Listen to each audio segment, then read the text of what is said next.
It was the sound of rustling leaves that first caught my attention.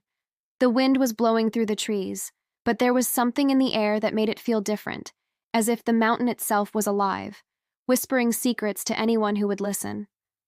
I had spent most of my life in the small town at the foot of the mountain, dreaming of the day when I could finally leave it all behind and strike out on my own. The noise of the town, the endless chattering, the stifling expectations, they had become too much for me. I wanted solitude. I wanted the freedom to be myself, to live without anyone telling me what to do. And so one day I packed my things, my backpack, my journal, a few cans of food, and my pocket knife, and set off for the mountain. Climbing the mountain was harder than I had imagined. The path was steep, and the air grew thinner the higher I went, but the further I climbed, the more alive I felt. It was as though the mountain was embracing me, welcoming me into its rugged, wild arms. I felt a sense of freedom with every step, as if each move brought me closer to who I was supposed to be. The forest around me was thick with trees, and the sound of birdsong filled the air. There were no people here, no noise, no demands, just the mountain and me. By the time I reached the summit, the sun was starting to dip below the horizon, painting the sky in shades of pink and orange. I found a small clearing and set up camp, lighting a fire to keep the chill of the evening at bay. As I sat there watching the flames dance, I couldn't help but feel a sense of wonder. This was it. This was what I had been searching for. The world below felt so far away, so irrelevant. Here, on my side of the mountain, I could be anyone I wanted to be. The first few days were peaceful, filled with exploration and simple tasks. I gathered wood, learned to fish in the nearby stream, and practiced making a shelter. I didn't have much experience with survival, but I was learning quickly. There were moments of doubt, of course. The mountain was unforgiving, and I missed the comfort of familiar things, the sound of my mother's voice, the warmth of a cozy bed, the laughter of friends. But the longer I stayed, the more I realized that the challenges were a part of the adventure. They were what made this life worth living. One morning, as I sat by the fire, I noticed a rustling in the bushes nearby. I stood up, my heart racing, unsure of what to expect. And then I saw it. A wild animal, a deer, grazing not far from my campsite. Its coat was a rich, deep brown, and its eyes were wide and cautious, watching me as I watched it. I held my breath, not wanting to startle it.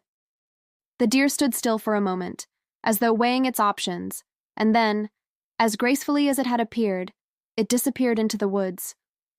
For some reason, that moment stuck with me.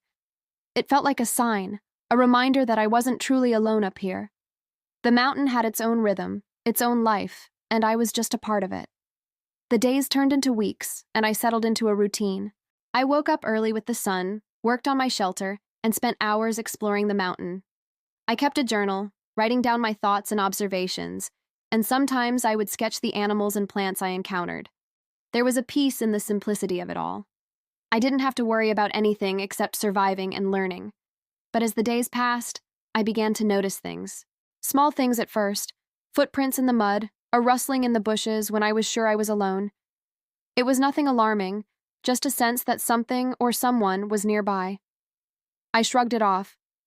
I had come to the mountain to be alone, but I wasn't fool enough to think I was the only living creature here. Then, one evening, as I was walking along a ridge, I caught sight of something that made my heart skip a beat.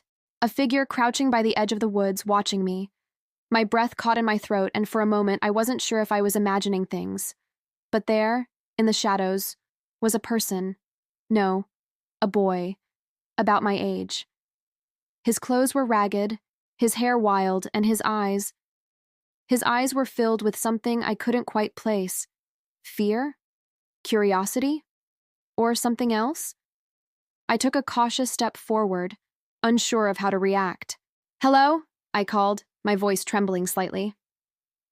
The boy didn't answer. Instead, he stood up and turned, disappearing into the forest in an instant. My heart raced as I stood there, frozen in place. Had I imagined it? Was I losing my mind from too much isolation? I wasn't sure, but I knew one thing for sure.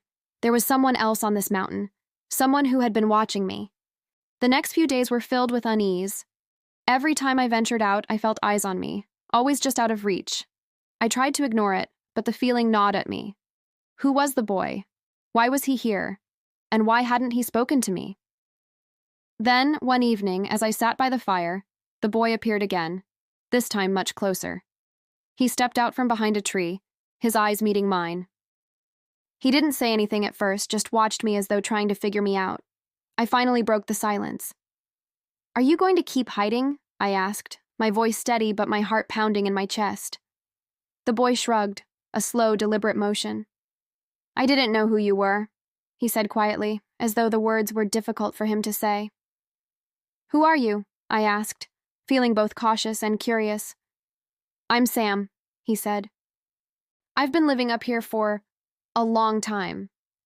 I studied him, unsure of what to make of him. "How long?" He didn't answer right away, his gaze distant.